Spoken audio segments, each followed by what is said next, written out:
History of Bhiwandi के episode 2 में आप सबको खुशामदीद। एपिसोड 1 भांग बंदर में आप सभी ने उम्मीद से कहीं ज़्यादा प्यार दिया है, जिसके लिए हम आपके शुक्रगुजार हैं।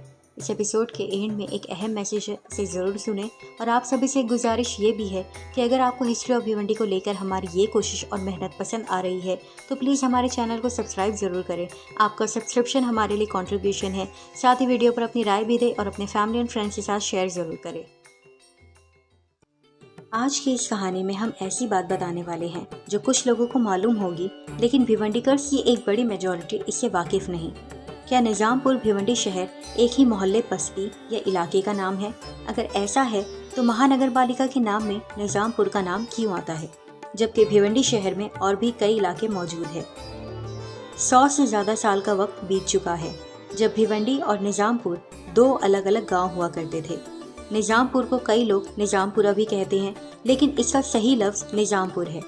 आज निजामपुर कुछ इस तरह से भिवंडी का हिस्सा बन चुका है कि लोग निजामपुर के नाम से वाकिफ हैं, लेकिन इसकी एक अलग पहचान और तारीख से बेखबर हो चुके हैं।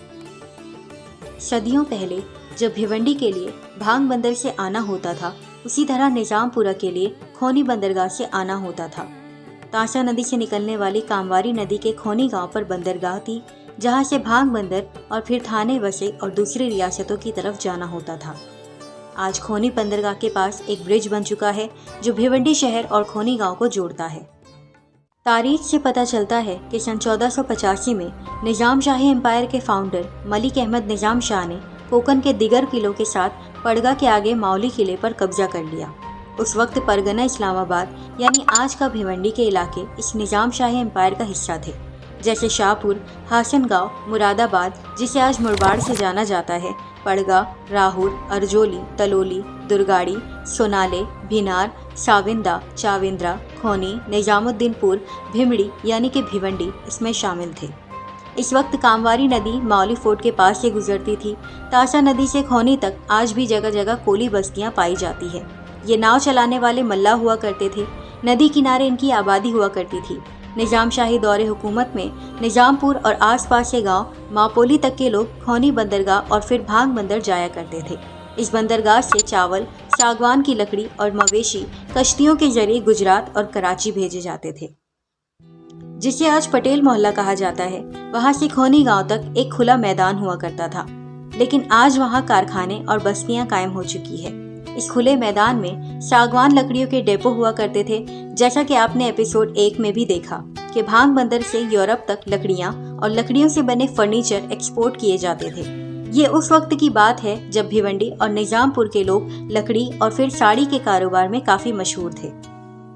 खोनी बंदरगाह के पास मुंबई पांजरा पुल ने एक गौशाला बनाई थी, जिसकी वजह से ये इलाका आज तक पांजरा पुल के नाम से जाना जाता है। और पांजरा पुल यहाँ पर मौजूद कब्रिस्तान की वजह से ज्यादा मशहूर है।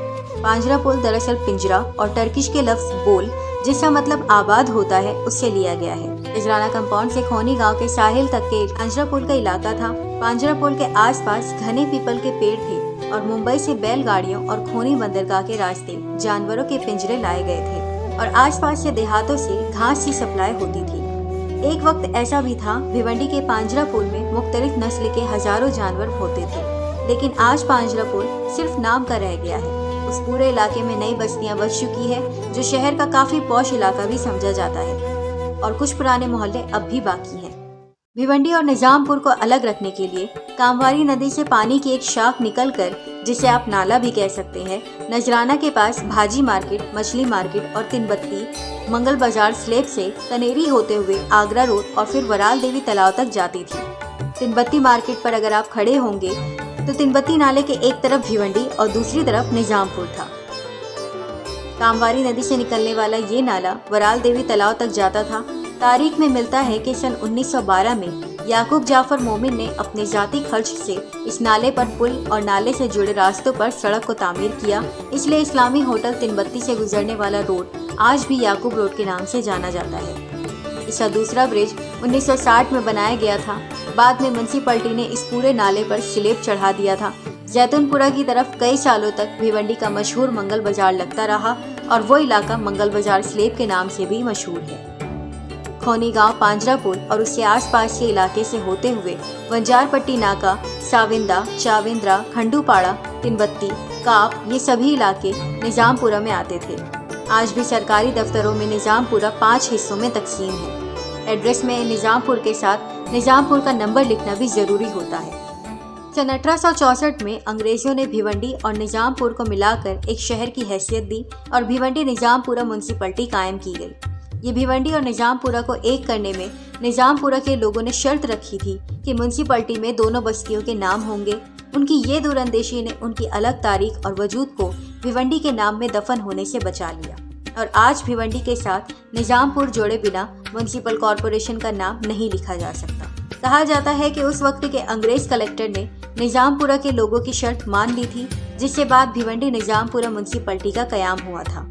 इसकी पहली सेंट्रल ऑफिस प्रभु आली मंडई के नाना दुर्वे के मकान पर रखी गई थी। सन 1860 से 1936 तक म्यूनिसिपल ऑफिस नाना दुर्वे के मकान, जिसे आज अंबेडकर लाइब्रेरी कहा जाता है, वहीं था।